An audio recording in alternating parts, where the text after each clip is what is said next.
অবিভক্ত ঢাকা মহানগর মহিলা দলের অন্যতম সদস্য, অবিভক্ত ঢাকা মহানগর মহিলা দলের বক্তব্য কিছু নাই, ওটা আমাদের ম্যাডাম কথা বলবেন। নবায়ন এবং প্রাথমিক সদস্য এবং প্রাথমিক সদস্য ফর্ম দিয়ে উদ্ভিত্রী ধানের শীষের মনোনয়ন প্রত্যাশী জনাব ফরিদা ইয়াসমিন এই কমিটির অন্যতম সদস্য, অবিভক্ত ঢাকা মহানগর মহিলা। বর্তমান সরকার যে পথে হাঁটছেন উনি এ পথেই থাকবেন, কারণ উনি একজন সম্মানী লোক।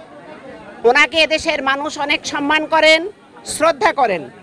তাই আমরা অত্যন্ত আশাবাদী যে অবশ্যই 12ই ফেব্রুয়ারি যে নির্বাচনের কথা উনি বলেছেন, ইতিমধ্যে রোড ম্যাপ দেওয়ার কথা আজকে হয়তোবা দিয়েছেন, অবশ্যই আমরা সে আশা করি।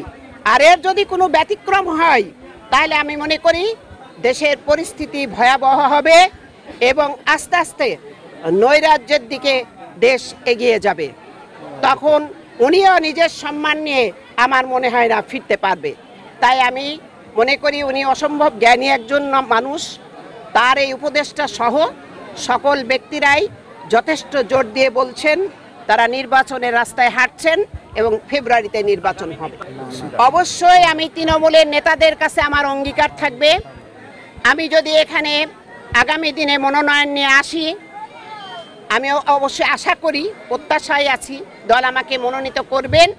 সেই ক্ষেত্রে আমি এই তৃণমূলের নেতাদের এবং আমার বোনদের উদ্দেশ্যে বলতে চাই, আমাদের ভারপ্রাপ্ত চেয়ারম্যান ইতিমধ্যে যে 31 দফা উনি ঘোষণা করেছেন, এটা হচ্ছে মানুষের জীবনের জন্য, সুন্দর সমাজের জন্য, একটি প্রতিষ্ঠিত দেশের জন্য।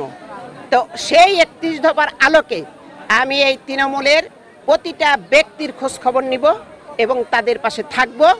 এবং শুধু তাই নয়, এখানে যে রাস্তাঘাট এবং যে মাদক, যে নৈরাজ্য, যে লুটপাট আর যেন পুনরায় এদেশে না ঘটে, আমি সেদিকে সচেতন থাকব।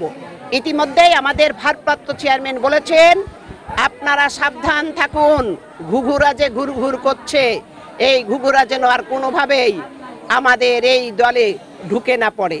সেদিকে ইনশাল্লাহ আমি শতভাগ সতর্ক আছি।